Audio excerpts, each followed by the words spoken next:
सिंधी अदब जी दुनिया में भली कार दोस्तों शामिल क्यों था नाविल इश्क जा 40 उसूल हिस्सो 23 कीमिया कोन्या जनवरी सन 1246 ईस्वी। बिल्कुलु गहरो ऐं ॻुझो इल्मु जंहिंजी शम्स ॻाल्हि कई हुई, मां ख़ासि उन बाबति पढ़णु पई चाहियां। लॼ ऐं थोरी हिबक सां मूं साणसि ॻाल्हि करण जी हिमत जमा कई, पर केतिरनि ई हफ़्तनि खां मूंखे इहो मौक़ो न मिलियो हो। हिकु छत हेठि रहण जे बावजूदि कॾहिं हिक ॿिए जी मुंहुं न लॻा हुआसीं, पर हिन सुबुह मां अङण ॿुहारे रही हुयसि त शम्स ज़ाहिर थियो। हू अकेलो हो, ॻाल्हाइण जो मिज़ाज लॻुसि पए ऐं हिन भेरे न सिर्फ़ु मूं साणसि घणी देरि ॻाल्हायो, पर संदसि अखियुनि में बि निहारियुमि। हयाती कीअं पई गुज़रे प्यारी कीमिया, हुन खिलंदे पुछियो। मां संदसि अखियुनि जी खुमारी महसूसु करण बिना रही न सघियसि। ईअं पिए लॻो ॼण हू गहरी निंड मां सुजाॻ थियो हो या का ॿी ॾेखारी। मूं हमेशह खां इहो ॼातो थिए त खेसि इल्हाम थींदा आहिनि ऐं हाणे उन्हनि निशाननि खे सम्झणु शुरू कयो हुयुमि। जॾहिं बि खेसि का ॾेखारी ईंदी हुई, संदसि मुंहुं हेॾो ऐं अखियूं खुमारजी वेंदियूं हुयूं। तूफ़ान अचण वारो आहे, शम्स आसमान ॾांहुं निहारींदे चयो, जिते सुरमाई बादल फेरा पाईंदे साल जी पहिरीं बर्फ़बारी जी मनादी ॾेई रहिया हुआ। सांडे रखियल सवाल पुछण जो इहो मुनासिब वक़्तु लॻो। यादि अथव तव्हां मूंखे ॿुधायो हो त असां सभु क़ुर खे पंहिंजी लिकियल फ़हम मुताबिक़ सम्झूं था। मूं एहतियात सां पुछियो। तॾहिं खां मां चौथी मंज़िल जे बारे में पुछणु चाहियां थी। शम्स मूं ॾांहुं निहारियो। संदसि नज़रूं मुंहिंजे चहिरे जो जाइज़ो वठी रहियूं हुयूं। संदसि ईअं तवजह सां ॾिसणु मूंखे वणियो। इहो संदसि बहितरीन अंदाज़ हो, चप सुकिड़ियल ऐं निड़ ते गुंज। चौथी मंज़िल बयानु नाहे कबी, हुन वरियाणियो। हीअ उहा मंज़िल आहे जिते लफ़्ज़ नाकाम थी वेंदा आहिनि। जॾहिं तव्हां मोहबत जे दायरे में क़दम बोज़ थींदा आहियो, तव्हांखे लफ़्ज़नि जी ज़रूरत नाहे रहंदी। काश कंहिं ॾींहुं मां मोहबत जे दायरे में क़दम रखी सघियां, मूं बेख़्याली अचां चयो, पर जल्दी लॼी थी वियसि। मुंहिंजो मतिलबु आहे त जीअं मां क़ुर जो ऊन्हो ॻुझ परोड़े सघां। शम्स जे मुख ते हिकु बेढंगी मुर्क पखिड़िजी वई। जेकॾहिं इहा तुंहिंजे अंदरि हूंदी त मूंखे पक आहे तूं परोड़े वठंदीअ। तूं चौथी लहर सतह बणिजी वेंदीअ। मां इहो गॾियल अहसासु विसारे वेठुसि त सिर्फ़ु शम्स ई मूंखे ईअं घूरे सघे थो। उनखां पोइ मूं जीवन जी सिख्या वठंदड़ ॿार ऐं पेट में ॿार पालींदड़ औरत जा अहसासात महसूसु थिया। छा मतिलबु जेकॾहिं तूं में हूंदी? मतिलबु तक़दीर वांगुरु? मूं पुछियो।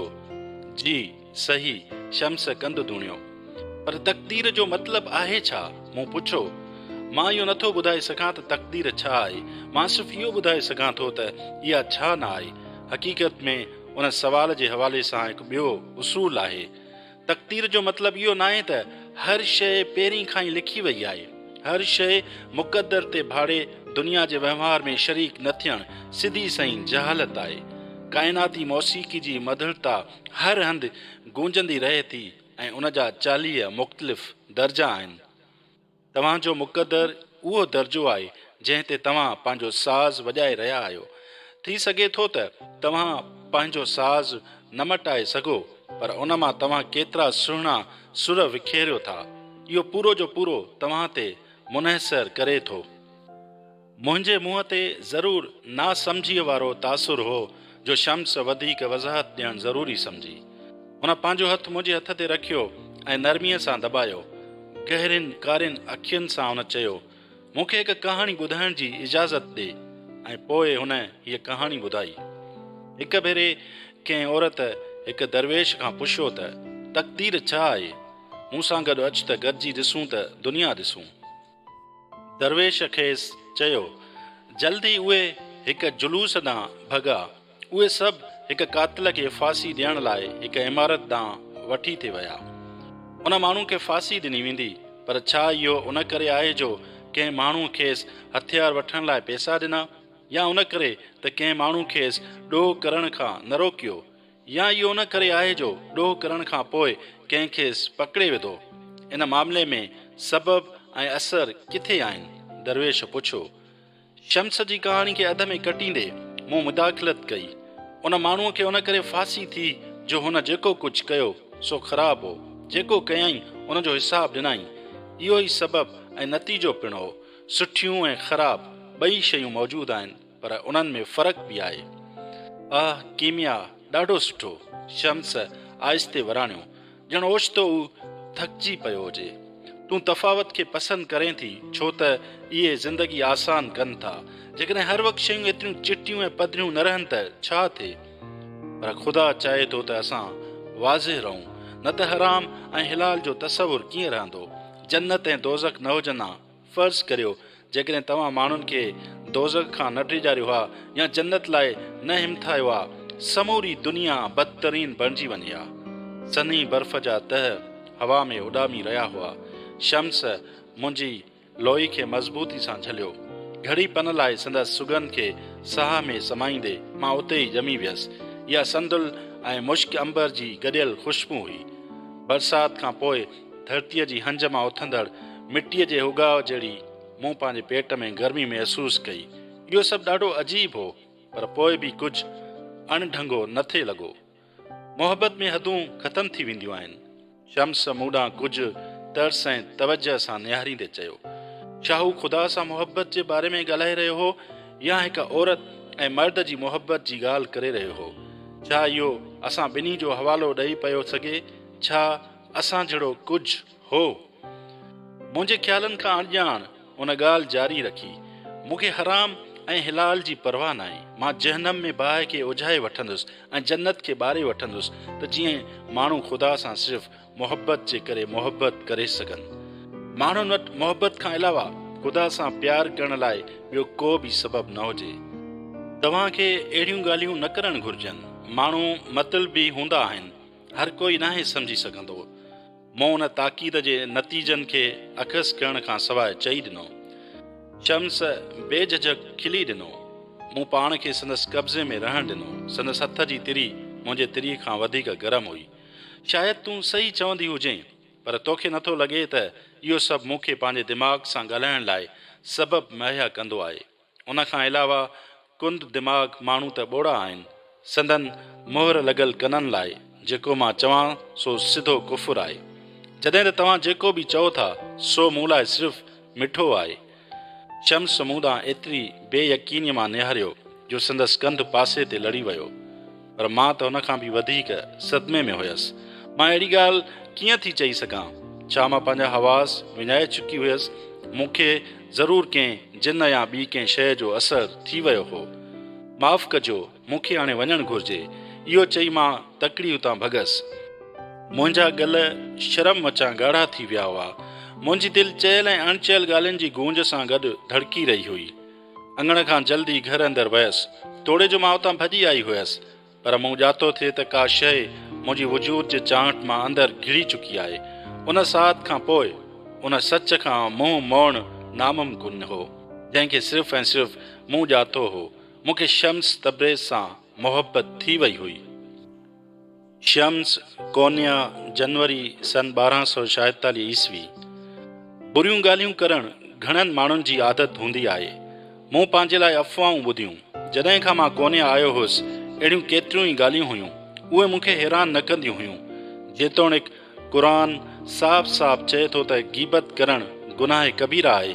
घणा माण्हू उन खां परहेज़ करण जी कोशिश ई न कंदा आहिनि। उहे हमेशह ज़ानियुनि खे मुल्ज़िम ठहिराईंदा आहिनि, पर जॾहिं गिला करण जो वक़्तु ईंदो जेको ख़ुदा जी नज़र में वॾो गुनाह आहे, खेनि कंहिं गुनाह जो अहसास बि कोन्हे थींदो।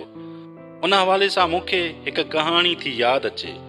हिकु ॾींहुं हिकु सूफ़ीअ वटि हिकु माण्हू डोड़ंदो आयो ऐं सहकंदे चयाईं, होॾां ॾिस, माण्हू थाल खणियो था अचनि। सूफ़ीअ आराम सां चयो, उन में असांजो छा? उन सां असांजो को वास्तो आहे? पर इहे थाल तव्हांजे घर खणी वञी रहिया आहिनि।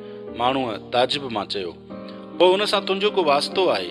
सूफ़ीअ चयो, बदकिस्मतीअ सां माण्हू ॿियनि जा थाल ॾिसंदा आहिनि। पंहिंजे कम सां सरोकार रखण जे बदिरां ॿियनि ते पंहिंजा राया ॾींदा आहिनि। संदन मन घड़त ॻाल्हियूं मूंखे कॾहिं बि हैरान न आहिनि कंदियूं। संदन ख़्याल जूं के हदूं न आहिनि रहंदियूं जॾहिं उहे बदगुमानी ऐं तोहमतुनि में फासी पवंदा आहिनि।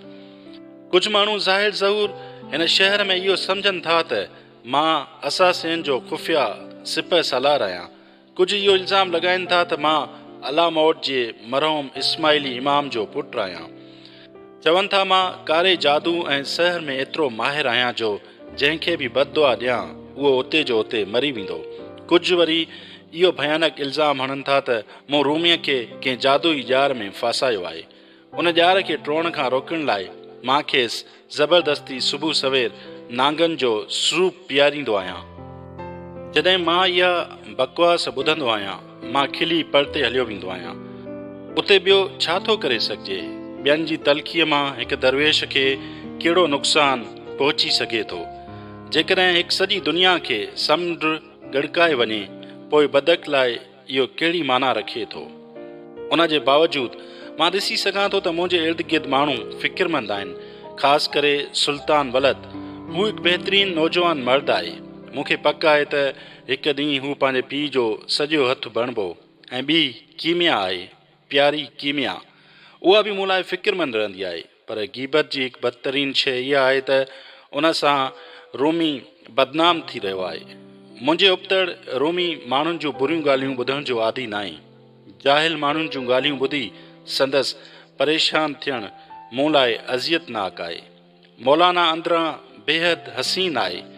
ॿिए हथ ते मूं वटि ख़ूबसूरती ऐं बदसूरती ॿई आहिनि। हिन जे बेनस्बत मूं लाइ ॿियनि जी बदसूरती खे मुंहुं ॾियणु आसान हो। पर हिकु फाज़िल आलिम जेको मंतक ऐं संजीदा गुफ़्तगू जो आदी हुजे उहो जाहिल माण्हुनि जी बकवास सां कीअं थो मुंहुं ॾेई सघे? हैरत न आहे त हुज़ूर सल्लल्लाहु अलैहि वसल्लम जिन फरमायो, हिन दुनिया में टिनि माण्हुनि ते तरस खाओ। अमीर माण्हू जंहिं पंहिंजी क़िस्मत विञाई हुजे, हिकु इज़तदार माण्हू जंहिं पंहिंजी इज़त विञाई हुजे, ऐं हिकु आलिम जंहिंजे चौधारी जाहिल हुजनि। ऐं पोइ बि मां ई सोचां थो त हिन सभ में रूमीअ लाइ का बहितरी हूंदी। गीबत ॾुखाईंदड़ हूंदी आहे, अलबत्ता रूमीअ जो अंदरियों रूप मटाइण लाइ ज़रूरी जुज़ो हुई। सॼी ज़िंदगी संदसि साराह, एतिराम ऐं पैरवी कई वई आहे। वटसि इल्ज़ामनि खां मथां रुतबो हो।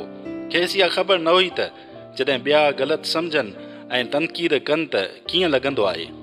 न वरी हुन कॾहिं वक़्त ब वक़्त महसूसु थींदड़ कमज़ोरी ऐं तन्हाई जे आज़ाद माण्हुनि सां गुज़ारियो आहे। संदसि अना खे रहिड़ियो न वियो हो। तोड़े जो माण्हुनि तरफ़ां उनखे नंढी का चोट बि न लॻी हुई, पर खेसि उन जी ज़रूरत न हुई। एतिरो नुक़सानकार जेतिरी तोहमत गीबत आख़िरकार रस्ते में माण्हुनि लाइ सुठी हूंदी आहे। इहो टियों उसूल आहे। सूफ़ी इहो आहे, तोड़े जो मथसि नाहक तोहमत लॻे, हमिलो थिए ऐं हर तरफ़ खां मुखालफ़त थिए। हू बुर्दबारीअ सां पंहिंजे नक़ादनि खे हिकु बि ग़लति लफ़्ज़ ॻाल्हाइण खां बिना सहे थो। हिकु सूफ़ी कॾहिं बि इल्ज़ाम न हणंदो आहे। पोइ मुखालिफ़ या रकीब या ॿिया के कीअं था थी सघनि जॾहिं त पहिरें माण्हूअ वटि अना ई न हुजे? ॿियो केरु कीअं थो थी सघे जॾहिं त सिर्फ़ु हिकु ई हुजे? ईला नॉर्थ एम्पटन 17 जून सन 2008 ईस्वी। बेहद महिरबानी जो तो मूंखे वधीक ॿुधाइण लाइ चयो। सिधी ॻाल्हि आहे त मूंखे पंहिंजी ज़िंदगीअ जे उन वक़्त जे बारे में लिखणु ॾुखियो थो लॻे जेको मूंखे उन्हनि तकलीफ़दा यादुनि तां वापसि वठी वञे थो, पर वरी बि मां लिखी रहियो आहियां। मार्गोट जे मौत खां पोइ मुंहिंजी ज़िंदगी हिकु ड्रामाई तब्दीलीअ मां गुज़री। बुरियुनि आदतुनि जे घेरे में पंहिंजो पाण विञाईंदे हर राति पार्टियुनि ऐं एमिस्टर जी उन्हनि डांस क्लबनि में वञणु लॻुसि जेकी अॻु कॾहिं ॾिठियूं बि न हुअमि। मां उन्हनि सभिनी ग़लति जॻहियुनि ते सुकून ऐं दर्दमंदीअ लाइ वाझाईंदो रहियुसि।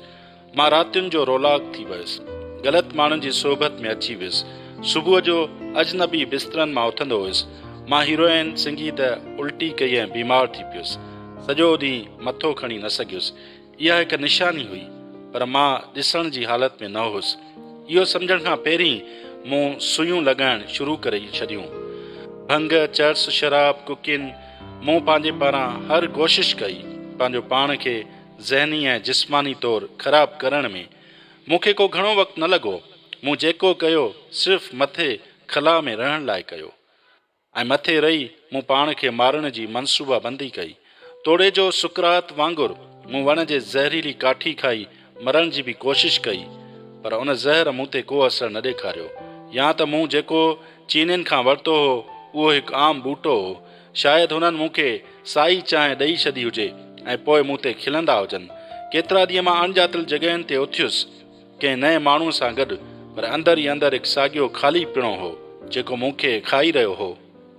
कुझु मूंखां नंढियूं त के सफ़ा वॾियूं औरतूं जिन मुंहिंजो ख़्यालु रखियो। मां सननि घरनि में रहियुसि, सननि बिस्तरनि में सुतुसि, जेको खाधो पचाईंदियूं हुयूं उहो खाधुमि, सननि मुड़ुसनि जा कपिड़ा पातमि, उन्हनि जे क्रेडिट कार्ड मां ख़रीदारी कई, पर जंहिं प्यार जो उन्हनि मूंखां मुतालबो कयो सो मूं ज़रो बि न ॾिनो, न ई उहे उन जे लाइक़ु हुयूं। मूं जेका ज़िंदगी चूंडी हुई तंहिं तकड़ में फिरणु शुरू कयो।